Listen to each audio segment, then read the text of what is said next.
Well, hi, friends. Doc South here, and I, well, as you know, I work for a supermarket, and last night I had the midnight shift, which is fine. Yeah, in fact, I think it pays a little more, which is kind of nice.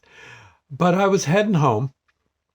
I had a little business to do up in the town I help feed, and and I was en route home. Basically, I think I may have had a coffee. I got myself a bagel, and that kind of thing. And I'm diddy bopping down the road. Um, and I looked, oh gosh, I got to a spot where I could see maybe a quarter to a half a mile ahead of me. And you should have seen the thing that was going on. Luckily, the guy didn't um, affect me any, except I, I was praying for him. I can tell you that. He's behind a car that was going, I guess, a little slower than he cared to go. And you could see he was right on the guy's bumper, his rear bumper. And the fellow wasn't going that slow. I mean, it was a 50-mile-an-hour zone. Fellow may have been somewhere around 40, 45 miles an hour, I would think. The guy who was blocking this impatient person. Do you know that? And there was traffic coming from the other direction. The guy who was so upset actually passed on the shoulder. Yeah, he drove around the guy on the passenger side of that guy's car, of the slow driver's car. I couldn't believe it. He had, if he had to, just one false move, and he would have thrown that guy into oncoming traffic, or he himself would have wound up going off the road. And there's some spots along that road where, frankly, I think you could get hurt pretty darn bad. Um, and it was Sunday morning, a beautiful, chilly, but not too bad of a Sunday morning. You think you'd just be out driving around, kind of enjoying it. Got the holiday weekend, all that. Thanksgiving just came and went, and I don't know. And it kind of upset me, and I'm thinking, why is this upsetting me so? And because you see crummy drivers all the time. Heck, I've been one myself, I suppose, sometimes. But I remember it was back in, I think it was 1965. I was coming home after Thanksgiving. I was going to my home at Ohio University, where I was a student, and I was riding in a Triumph with a beautiful young lady named Julia. And Julia had just gotten I think it was a TR4, a 65 TR4 Triumph. And it was a TR4 or TR3. I think it was a 4.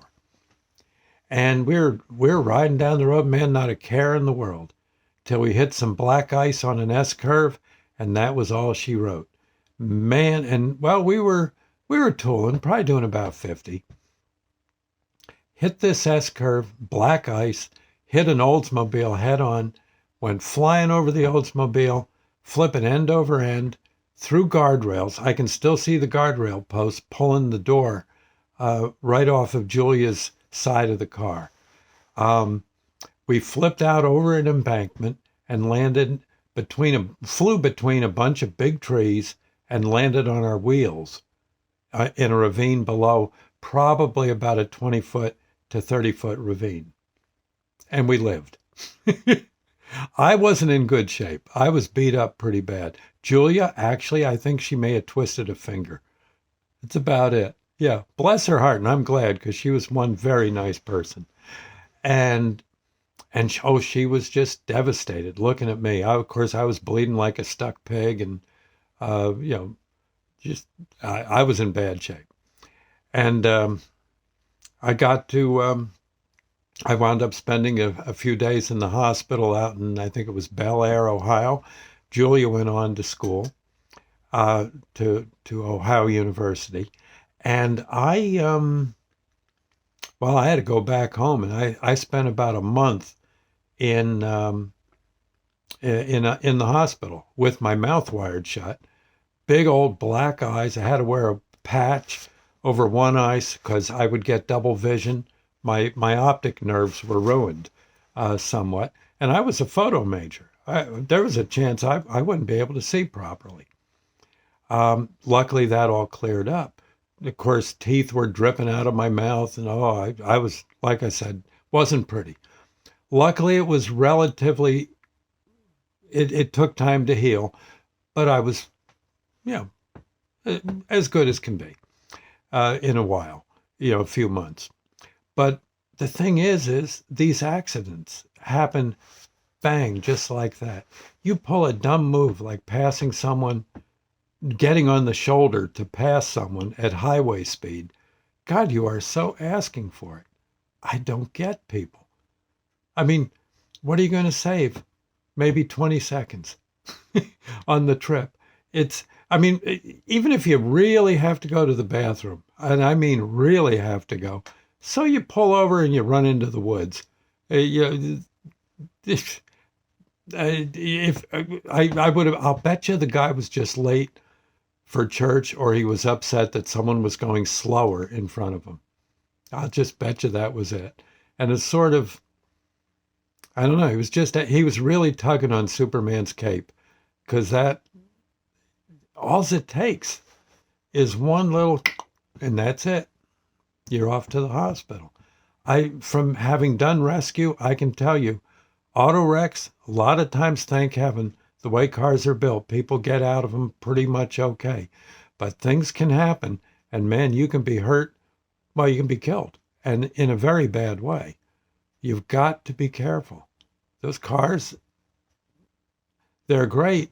God knows I love my little my SUV. I sure do, or mini SUV, I guess it is. But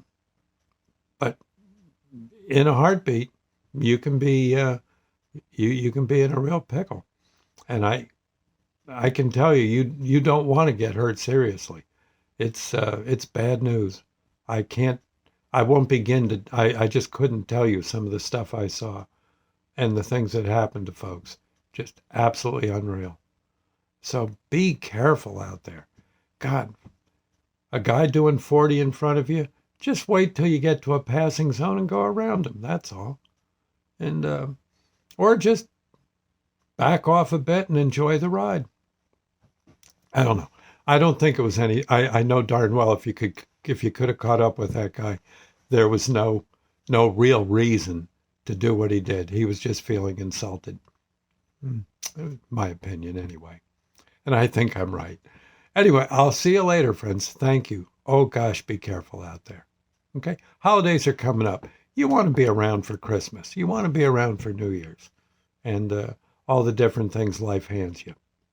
Be careful. I'll see you later. God bless. Bye now.